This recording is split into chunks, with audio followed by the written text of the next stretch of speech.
Waraanni bilisummaa Oromoo zonolee garaagaraa keessa sossoo'u humnoota haaraa yeroo dheeraaf leenjisaa turan eebbisiisee jira. Haaluma kanaan waboon zoonii kibbaa humna haaraa leenjisaa ture eebbisiisee jira. Waboon zoonii kibbaa Cibirraan Soddon Booroo guyyoota lamaan dabran kana keessa humnoota haaraa leenjisaa ture xumursiisuun eebbisee dirqamaaf bobbaasuu maddeen naannichaa gabaasaatti jiran. Viidiyoon eebbisaa miseensota waraana bilisummaa Oromoo zoonii kibbaa Cibirraa Soddon Booroo agarsiisu marsaalee hawaasummaa irratti tamsa'eeti jira. Akka viidiyoo kanarraa hubatamutti eebbifamtoonni waraana bilisummaa Oromoo haaraan kun wayita alaabaa Oromoo faarfatan agarsiisa. Hiriira miseensota waraana bilisummaa Oromoo haaraa eebbifaman keessatti kanneen uffata dambii waraanaa qabanii fi kanneen uffata magariisa qofa uffatanis ni argamu.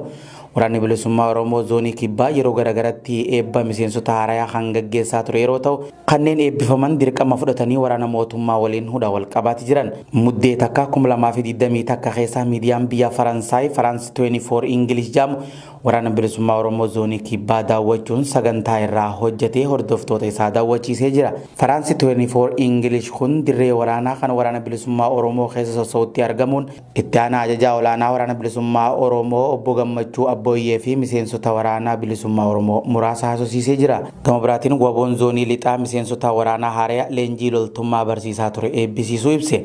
Akka gabaasni lixa Oromiyaa irraa ba'u agarsiisutti waraanni bilisummaa Oromoo zoonii lixaa Cibirraan Odaa Bulluq humnoota haaraa leenjisaa ture eebbisiisee jira.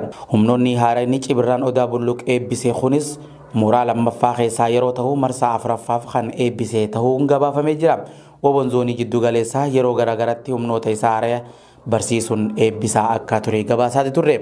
Humni waraana bilisummaa Oromoo Oromiyaa zonolee garagaraa keessatti irree jabeeffachuun humnoota mootummaa ari'uun godinaalee fi aanaalee baay'ee kan dhuunfate yeroo ta'u ammas dirree bilisa taate irratti humnoota haaraa leenjifachaa jiraachuun gabaafamaa jira. Mootummaan Itoophiyaa jabeenyaa humna waraana bilisummaa Oromoo beekus miidiyaalee isaatiin akka hin dubbatamne dhorkus dhiyeenya kana miseensi paarlaamaa Itoophiyaa obbo Hamgaasaa Ibraahim waraanni bilisummaa Oromoo naannoo Oromiyaa keessaa magaalota 390 ol dhuunfatanii jiraachuu himee gibira silaa mootummaan guuruu qabu isaan tuquu